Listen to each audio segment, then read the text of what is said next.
barisan kehakiman, intelektual berkarisma, penjaga masa yang cakna akan setiap detik masa.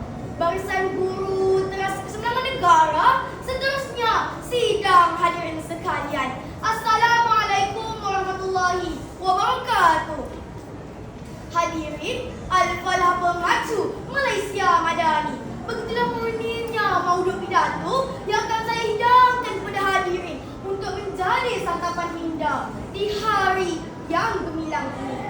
Sebelum menjelmakan butir-butir bicara bermadah, izinkan saya mendefinisikan mauduk pidato saya ini. Al-Falah adalah kata nama terbitan bahasa Arab yang bermaksud keberhasilan atau kejayaan, merangkumi kejayaan di dunia dan juga di akhirat.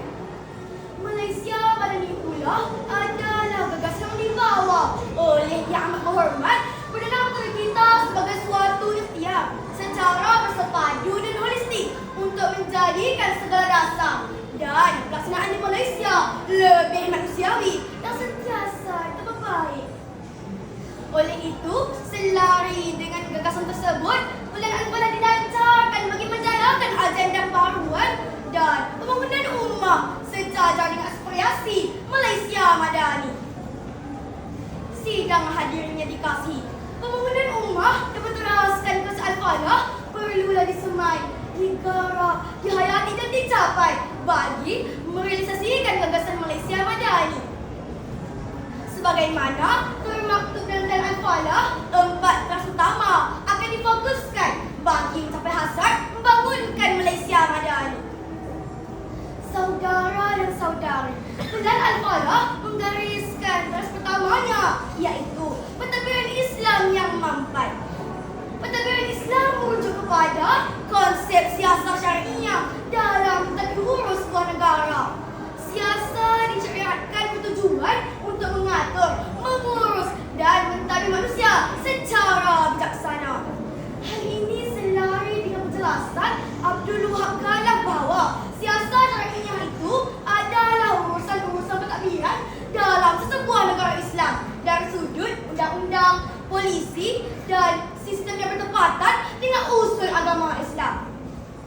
Maka pentadbiran Islam yang mampan adalah pelaksanaan yang berteraskan konsep siasat syariah.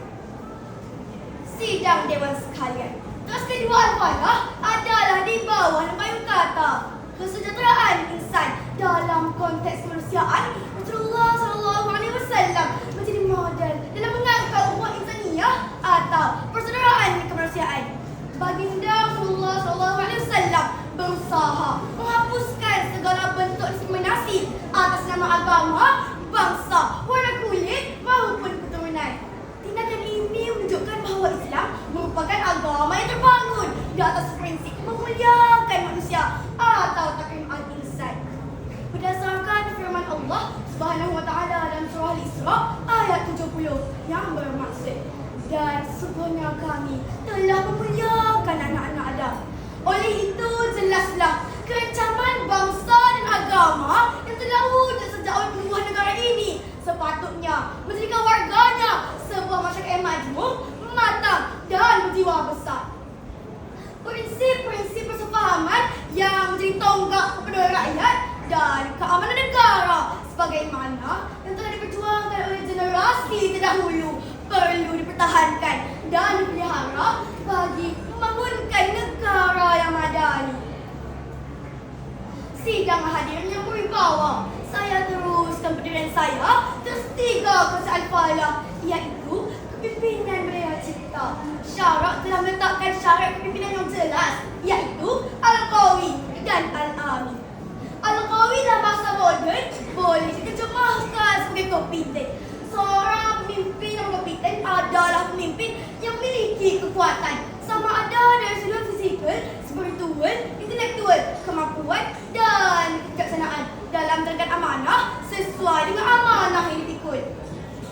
Manakala Al-Amin pula adalah integriti. Sifat kedua ini bahkan lebih utama dan perlu menjadi pelengkap pada sifat pertama. Negara yang ditadbir oleh pemimpin yang berkompetensi tanpa integriti bakal merosakkan masa depan anak bangsa. Begitu juga negara yang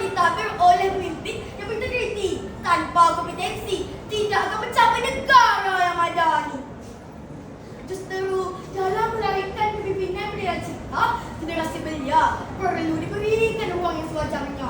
Golongan belia perlu dibangun berpastikan landasan akidah, syariah dan akhlak.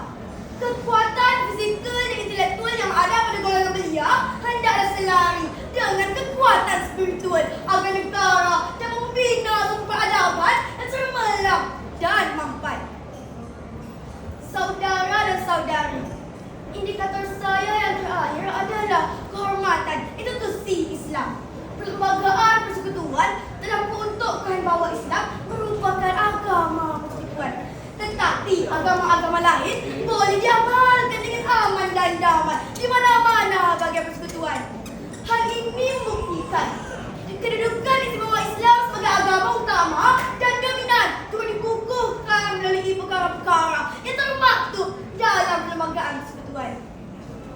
Hal ini membuktikan kedudukan istimewa Islam sebagai agama utama dan dominan turut dikukuhkan melalui perkara-perkara yang termaktub dalam perlembagaan persekutuan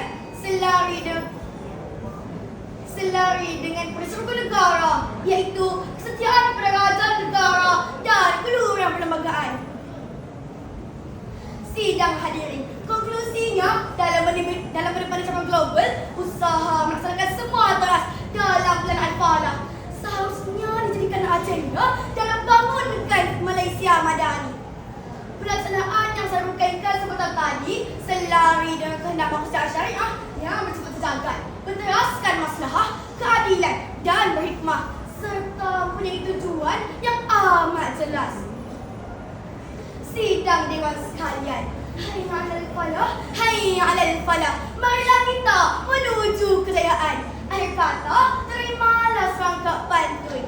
Gadis desa, baju kebaya, berdukung suasa, ukiran berseni.